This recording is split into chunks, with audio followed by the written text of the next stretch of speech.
I know we've spoken about it a bit, and that element of sort of data that comes into play. That as you say, there are, even though there are downsides to the modern world. Uh, the one thing that I found really useful in terms of my fitness journey is just having access to some data, just Yeah. having access to information and being able to sort of track how I'm getting on.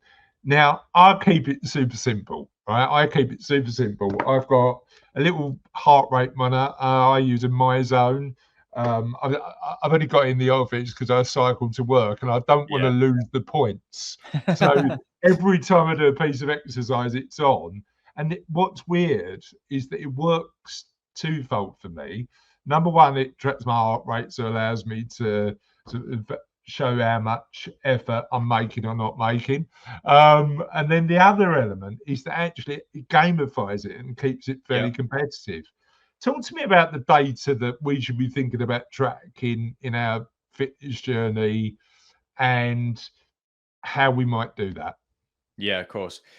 Just to preface before I go into the actual data itself and the metrics to look for, like, knowledge is power. If you have no view on your internal health markers until you get a checkup from the doctor, or maybe you got boop or whatever it may be, you are literally completely blind. Like treat your health as the business either they're selling or they're leaving or you're running right now. You wouldn't get to the end of the month or the end of a quarter and turn up to a meeting to sit down and assess the accounts and revenue and gross and net, etc. And someone goes, "So how have we done?" And you're like, "Don't know, not sure. Feels like we've done all right. Everyone's been busy." You wouldn't do it, would you? No, It's sacrilege within business. But with our no. health, you get to the end of the month, no metrics tracked. Either you've not done much or you've done just exactly what you did last month in terms of intensity and effort. So what the data allows you to do is see, one, where's my baseline, and are there any major issues that I need to address right now? And that's why that assessment stuff at the start when people work with you is so Yeah, important, right? Yeah. exactly.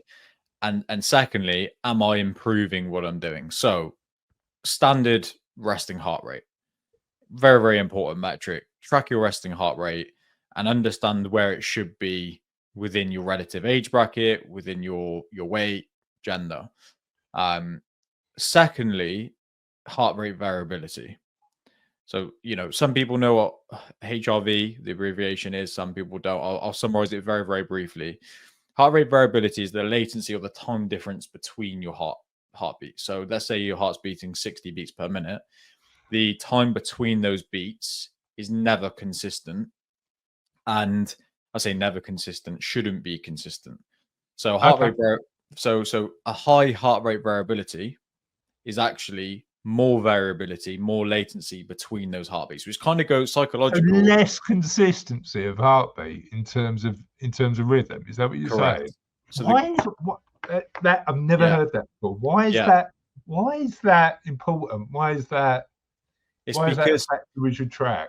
yeah, of course. So like heart rate variability is dictated by our autonomic nervous system, and they are our sympathetic and our parasympathetic. So our sympathetic is our fight or flight, our adrenaline cortisol response, need to get us out of a situation, stressed at work, need the energy, whatever it may be. That's our sympathetic. So when we're high stress, slightly sweating, maybe our heart rate's elevated, we're in our sympathetic.